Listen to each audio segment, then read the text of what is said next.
Bismillahirrahmanirrahim. Assalamualaikum warahmatullahi wabarakatuh. Perkenalkan, nama saya Sinta Lestari dengan NIM 22631067. Di sini saya akan menampilkan sebuah video presentasi dengan artikel kelompok 5 yang berjudul Resiko Reputasi dalam Bank Syariah, Implikasi Pelanggaran Syariah terhadap Kepercayaan Nasabah.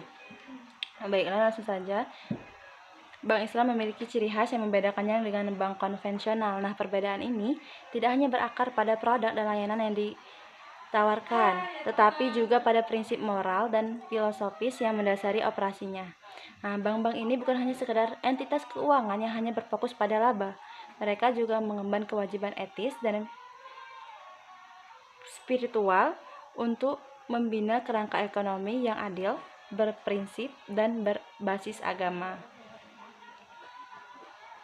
Nah, gagasan ini menempatkan Bank Islam sebagai penerapan praktis ajaran Islam dalam ranah muamalah yang tidak hanya menekankan pada efektivitas ekonomi, tetapi juga pada hukum kepatuhan halal dan thayyib dari semua transaksi yang ada. Akibatnya, kepercayaan menjadi aset terpenting bagi Bank Islam.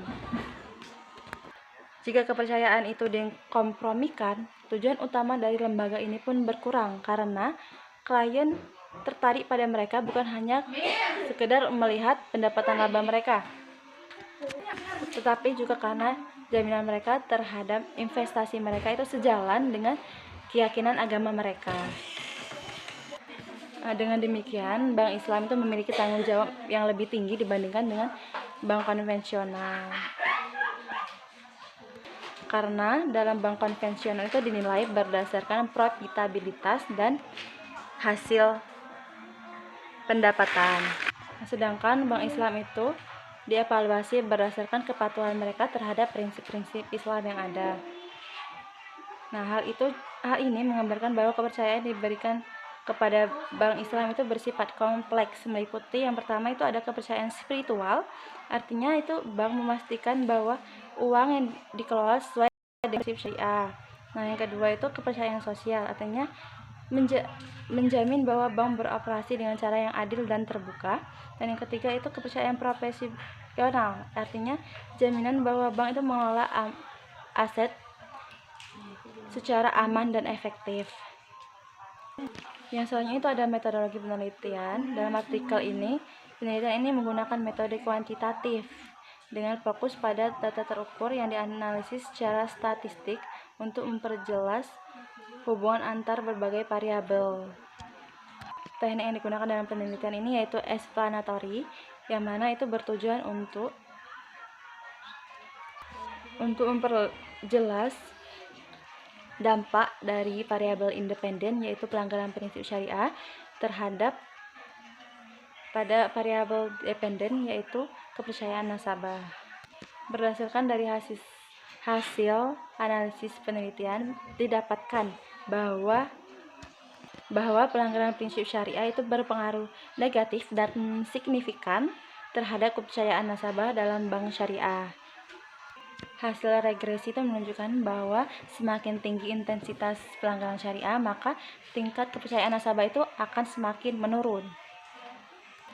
Nah, interpretasi ini diperkuat oleh koefisien determinan C sebesar 42,6% yang menunjukkan bahwa hampir setengah dari variasi persepsi kepercayaan nasabah dipengaruhi oleh persepsi mereka terhadap kepatuhan syariah. Sementara sisanya itu berasal dari faktor-faktor lain seperti pelayanan, literasi keuangan, atau pengalaman pribadi dari nasabah itu sendiri.